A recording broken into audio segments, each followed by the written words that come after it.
बच्चों, मैं विद्या कोचिंग के इस यूट्यूब चैनल पर आपका हार्दिक स्वागत करता हूं।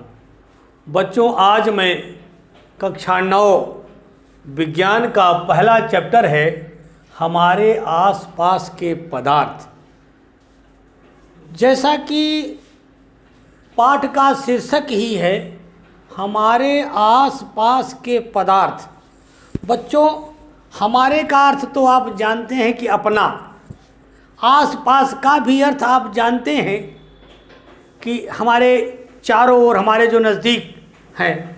और पदार्थ क्या है?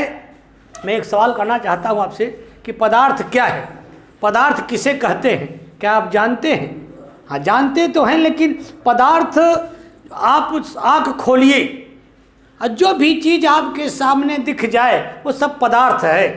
लेकिन क्या आपने सोचा है, कभी कल्पना किया है आपने कि जो ये चीज़ें हैं हमारे सामने ये कलम है, हमारे सामने ये चश्मा है, हम इसी प्रकार से बहुत सी चीज़ें हैं, सब पदार्थ हैं।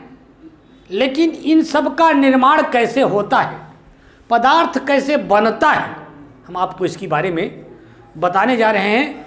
बेटा, पदार्थ का निर्माण इस प्रकृति के ऐसे 3 मूल कणों से हुआ है जिन्हें बांटा नहीं जा सकता, विभाजित नहीं किया जा सकता। वो 3 मूल कण हैं। पहला है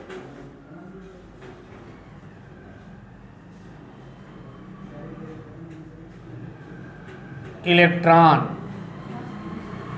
दूसरा है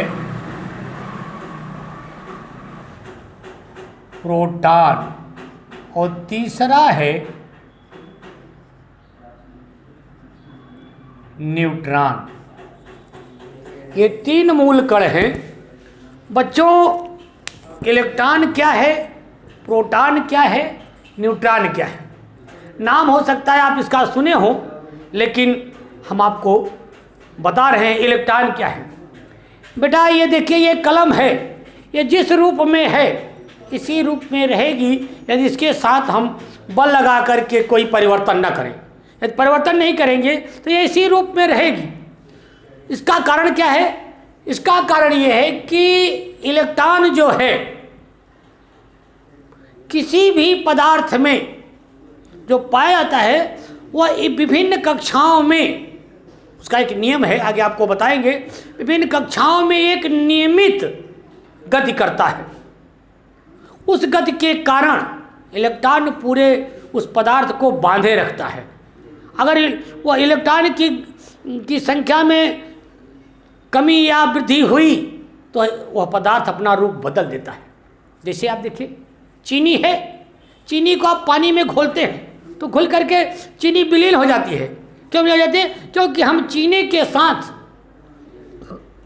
दबाव डालते हैं चीनी के ऊपर, जिससे चीनी के इलेक्ट्रॉन बाहर निकल करके वो पानी में चले जाते हैं, इसलिए जो है वो चीनी घुल करके विलीन हो जाती है। उसी प्रकार से बेटा, इलेक्ट्रॉन क्या है? किसी भी पदार्थ में, अभी आपको बताएंगे, ये पदार्थ ही समझिए आप, किसी भी पदार्थ में चारों ओर एक नियमित और निश्चित कक्षाओं में चक्कर लगाने वाले घटक को हम इलेक्ट्रॉन कहते हैं।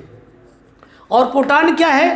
प्रोटॉन एक ऐसा घटक है पदार्थ का जो उस पदार्थ के नाभिक में, केंद्र में, जिसे जो है हर चीज़ का एक केंद्र बिंदु होता है, तो ये उसके केंद्र में, पदार्थ के केंद्र में यह प्रोटॉन रहता है और इलेक्ट्रॉन को ऊर्जा देता है। इलेक्ट्रॉन ऊर्जा ग्रहण करता है और प्रोटॉन देता है। इस प्रकार से प्रोटॉन इलेक्ट्रॉन को ऊर्जा देता रहेगा, इलेक्ट्रॉन ग्रहण करता रहेगा, इलेक्ट्रॉन चारों ओर चक्कर लगा करके उस पदार्थ को बांधे रखता है। और न्यूट्रॉन भी प्रोटॉन के साथ केंद्र में ही रहता है, वह उस पदार्थ का भार बढ़ाने में काम आता है। इस प्रकार से इलेक्ट्रॉन, प्रोटॉन, न्यूट्रॉन, ये 3 मूल कण किसी भी पदार्थ में पाए जाते हैं, जिन्हें हम तोड़ा नहीं जा सकता, जिन्हें विभाजित नहीं किया जा सकता। ये तीनों मूल कण, इलेक्ट्रॉन, प्रोटॉन और न्यूट्रॉन, ये तीनों मूल कण आपस में एकत्रित होते हैं, इकट्ठे होकर के मिल करके जिसका निर्माण करते हैं उसे हम परमाणु कहते हैं। परमाणु का नाम परमाणु बम आपने सुना होगा। तो परमाणु कैसे बनता है? इलेक्ट्रॉन, प्रोटॉन और न्यूट्रॉन तीनों इकट्ठे होकर के जिस संरचना का निर्माण करते हैं उस संरचना को हम परमाणु कहते हैं।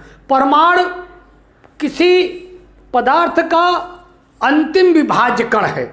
क्या है? अंतिम विभाज्य कण, क्योंकि परमाणु को हम इलेक्ट्रॉन, प्रोटॉन, न्यूट्रॉन में तोड़ सकते हैं। और जबकि इलेक्ट्रॉन, प्रोटॉन, न्यूट्रॉन को हम विभाजित नहीं कर सकते, लेकिन परमाणु को हम इलेक्ट्रॉन, प्रोटॉन, न्यूट्रॉन में विभाजित कर सकते हैं। इसलिए परमाणु किसी पदार्थ का सबसे छोटा विभाज्य कण होता है। अब यह परमाणु, कई परमाणु आपस में इकट्ठे होकर के अणु बनाते हैं। क्या बनाते हैं? अणु का निर्माण करते हैं। कई परमाणु इकट्ठे होकर के अणु का निर्माण करते हैं और यही अणु, कई अणु मिलकर के पदार्थ की रचना करते हैं। क्या करते हैं? अब देखो बच्चों, पदार्थ मिला, कैसे कैसे बना? इलेक्ट्रॉन, प्रोटॉन, न्यूट्रॉन से परमाणु बना और परमाणुओं से अणु बना, अणुओं से क्या बना? पदार्थ। जो हमारे सामने आपको दिखाई देता है, परिलक्षित होता है, वो क्या है? पदार्थ है। इस पदार्थ का निर्माण किससे होता है? कई अणुओं से मिलकर के यह पदार्थ बनता है। अब बच्चों, यह पदार्थ दो प्रकार का होता है। पहला है मिश्रण और दूसरा है यौगिक। पदार्थ कितने भागों में बटा होता है? दो भागों में। पहला मिश्रण है और दूसरा यौगिक। मिश्रण किसे कहते हैं? मिश्रण ऐसा पदार्थ जो जिससे बना है उसके गुणों को बनाए रखता है, उसके गुणों को वह बनाए रखता है, उसे हम मिश्रण कहते हैं। मिश्रण में एक विशेषता और है, यह जिनसे बनता उसके गुणों को तो बनाए रखता है, लेकिन जब हम चाहेंगे तो इस मिश्रण से उन पदार्थों को प्राप्त कर सकते हैं जिनसे वह बना है। जैसे आप शरबत,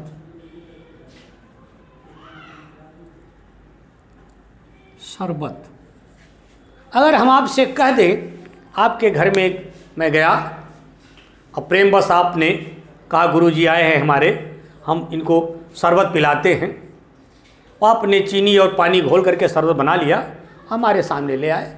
हमने कहा बेटा नहीं पिएंगे, प्यास लगी है। तो घर में गए, आपकी मम्मी डांटने लगी आपको कि क्यों शरबत बना दिया, नहीं पीना था तो, चीनी भी बर्बाद किया मेरा और पानी भी, हमको हमारी चीनी दे दो, हमारा पानी दे दो। तो क्या करेंगे आप? तो आप उस शरबत से कैसे चीनी प्राप्त करेंगे, कैसे पानी प्राप्त करेंगे? है तरीका आपको, हम आपको बताते हैं। भाई उस शरबत को एक ऐसे बॉटल में रखेंगे, उसमें बॉटल के ढक्कन में छेद करके एक पाइप लगा करके दूसरी बॉटल में उसको डाल देंगे और उसको हम गर्म करेंगे तो वो वाष्प बन करके पानी उड़ करके बॉटल में इकट्ठा हो जाएगा और चीनी शेष वहाँ बच जाएगी, फिर उसको हम रवा बना सकते हैं। इस प्रकार से हम शरबत से चीनी और पानी को अलग कर सकते हैं। तो ऐसे पदार्थ को हम क्या कहते हैं? मिश्रण कहते हैं। और यौगिक ऐसा पदार्थ है जो अपने मूल जिनसे वह बना है उनके गुणों को वह त्याग देता है, छोड़ देता है, उनको नहीं रखता। और जिससे वह बना है यदि हम चाहें उन पदार्थों को पुनः प्राप्त कर ले तो नहीं प्राप्त कर सकते। ऐसे पदार्थ को हम यौगिक कहते हैं। जैसे जल का संकेत होता है H2O। H2O किससे बनता है? H2 प्लस O2 2H2O किससे बना? हाइड्रोजन और ऑक्सीजन से मिलकर के पानी बनता है। अब ये देखिए, हाइड्रोजन क्या है? गैस है। ऑक्सीजन क्या है? गैस है। अब क्या हो जाता है? ये लिक्विड हो जाता है, अवस्था बदल जाती है इसकी। और उसके बाद हम जब हाइड्रोजन व ऑक्सीजन से मिलकर पानी बना है, अब हम चाहें कि हाइड्रोजन और पानी से हाइड्रोजन और ऑक्सीजन को प्राप्त कर लें तो नहीं प्राप्त कर पाएंगे। हम बहुत करेंगे तो H2O को तोड़ेंगे तो यहाँ OH और H बन जाएगा, हमको H2O2 नहीं मिल पाएगा। तो ऐसे पदार्थों को हम क्या कहते हैं? यौगिक कहते हैं बच्चों। इस प्रकार से हमने आपको क्या समझाया कि प्रकृति का 3 मूल कण है जो अविभाज्य है, वह है इलेक्ट्रॉन, प्रोटॉन और न्यूट्रॉन। ये तीनों मूल कण आपस में मिल करके परमाणु का निर्माण करते हैं और यह परमाणु कई परमाणु मिल करके अणु का निर्माण करते हैं और कई अणु मिल करके पदार्थ का निर्माण करते हैं। यह पदार्थ 2 प्रकार का होता है, पहला मिश्रण है, दूसरा यौगिक। मिश्रण किसे कहते हैं? ऐसा पदार्थ जो जिनसे बना है उनके गुणों को बनाए रखता है और जब हम चाहें तो उस पदार्थ से उन तत्वों को, पदार्थों को प्राप्त कर सकते हैं जिससे वह बना है। और यौगिक क्या है? ऐसा पदार्थ जो जिनसे बना है उनके गुणों को छोड़ देता है और हम जब चाहें तो इन पदार्थों से उन तत्वों को प्राप्त कर ले तो ऐसा नहीं कर पाते, इसे यौगिक कहते हैं। इस प्रकार से बच्चों हमारे आसपास के पदार्थ, हमारे आसपास के जो भी पदार्थ हैं वे छोटे छोटे इलेक्ट्रॉन, प्रोटॉन और न्यूट्रॉन से मिलकर के बने हैं। इलेक्ट्रॉन, प्रोटॉन, न्यूट्रॉन पदार्थ का निर्माण करते हैं। आज बस आपको मैं इतने बता रहा हूँ। कल आपको मैं जो है पदार्थ के मूल कण, पदार्थ के मूल लक्षण क्या है इसकी चर्चा करेंगे। धन्यवाद।